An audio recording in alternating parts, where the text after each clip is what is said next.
c'est très normal aujourd'hui parce que bon peut-être yow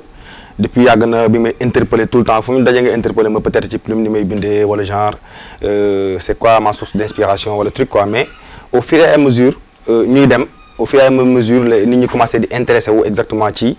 fondamentalu bind ci fondamentalu parce que c'est des trucs yoo xamante bi dafa commencé di disparaître par rapport ak tendance yi xew par rapport ak peut-être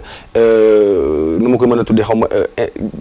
parce que affaire dañ koy commencer di affaiblir quoi liy fay li nga xamante ne bi moom mooy may nit ki xaalis li nga xamante bi artistes yi par exemple ci besoins yi ñuy nekk li leen ci mën a génnee mooy musique bi profanée tu vois mooy musique bi profanée mooy musique bi nga xamante bi ni amul dara lu mën a def ci conscience doomu aadama donc du coup am na ci ñoo xamante bi ni peut-être c'est les gardiens du temple comme je l'ai dit dans le son ñooñu peut-être lu ñu mënte di def même bu dee musique la boo xamante bi ni c'est dansant sax duñ ko yemale ci ndigg ak tànk dañ ciy boole xol ak xel am na musique boo xamante ni pour ndigg la ak pour tànk caxagun rek dem amul solo am na boo xamante bi ni pour xol ak pour xel ça éveille et ça t'aide à activer des trucs des fibres yoo xamante ne bi ni voilà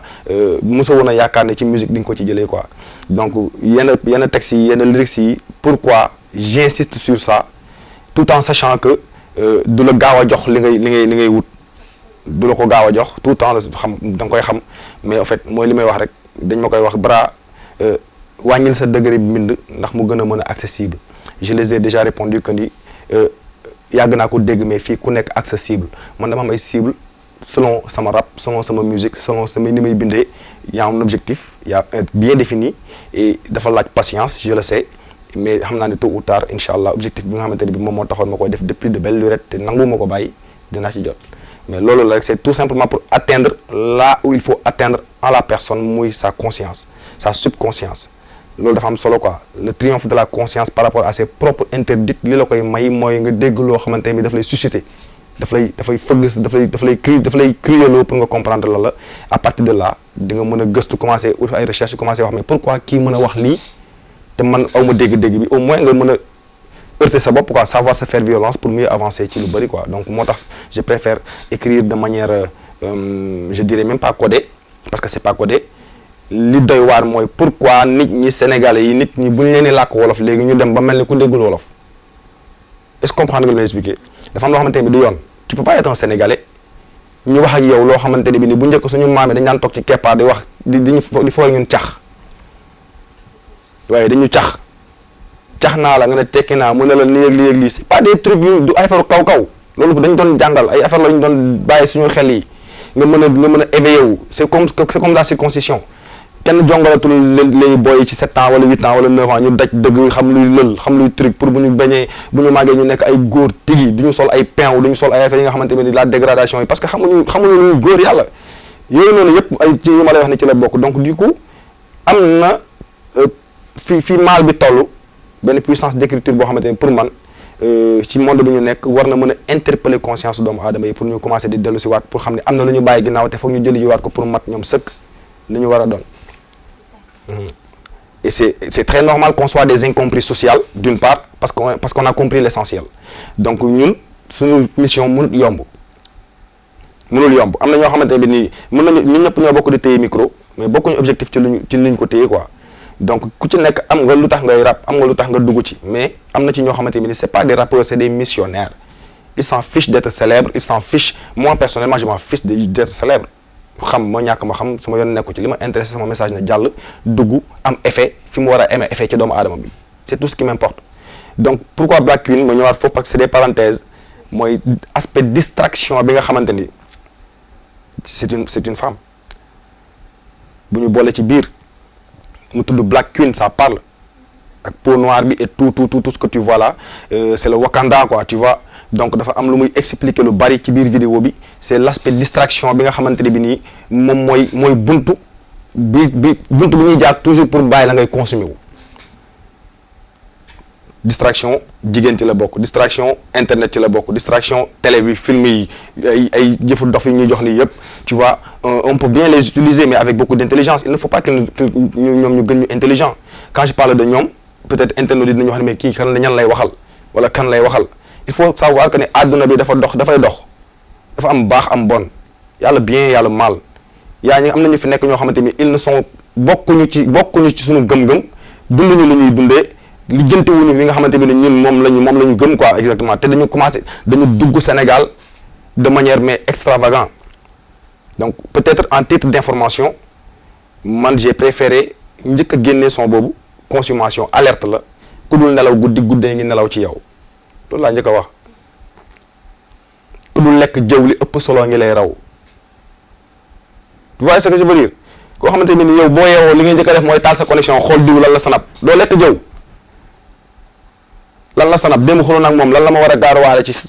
kii bi ci WhatsApp bi. Tu vois ce que je veux dire Facebook bi lu xew lan la kii mais yow lijjanti woo sa life di la romb nii sa adduna di la romb nii si sa suufu bakkan te si boobu lu xew ñu la jox la rek te li ci gën a garaaw mooy dañ la bàyyi au début may la ko dem ba ci biir ñu ne la sax léegi comme que réussir nañu ko ni dem nañ ba yow mën a too cee génn léegi sax da ngay fay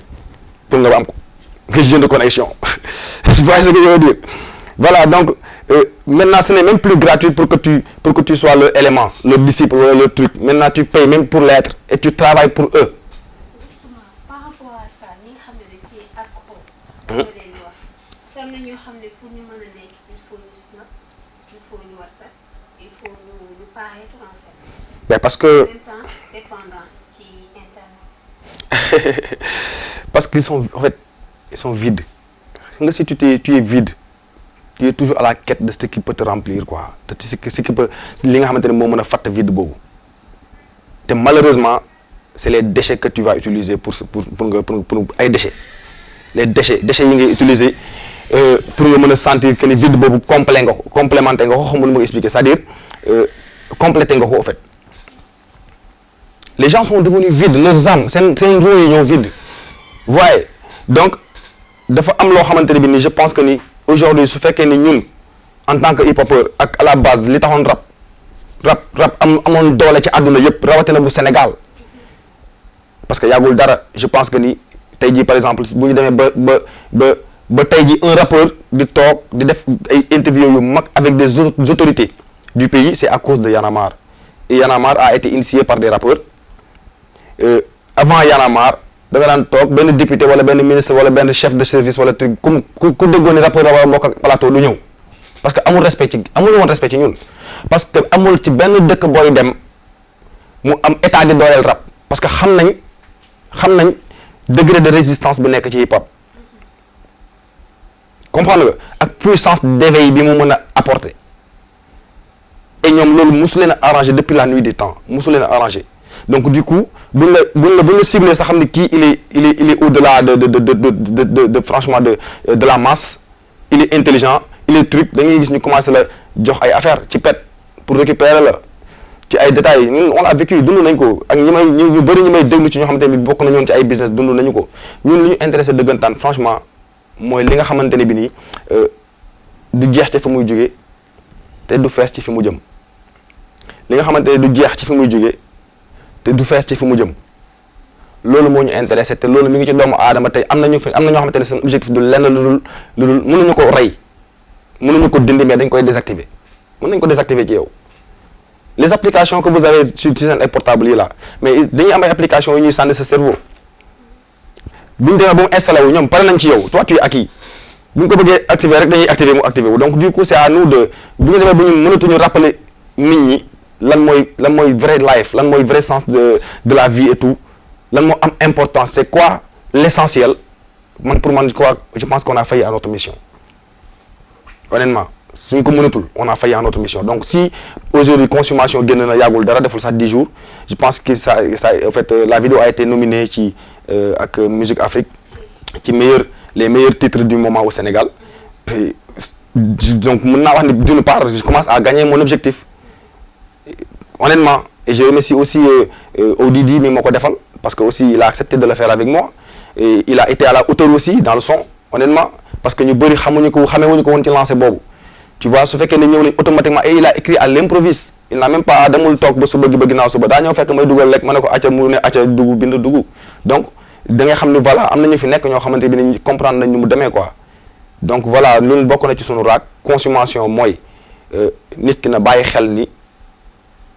il doit se faire violence pour préserver l'essentiel en lui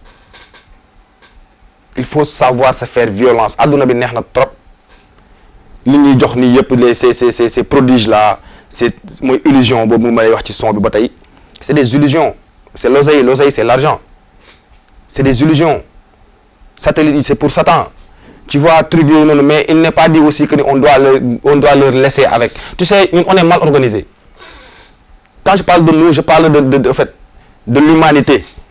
waxuma ay religion musulmane ay affaire christianisme ay truc affaire yu noonu mais je parle de l'humanité de nit de doomu aadama quoi en fait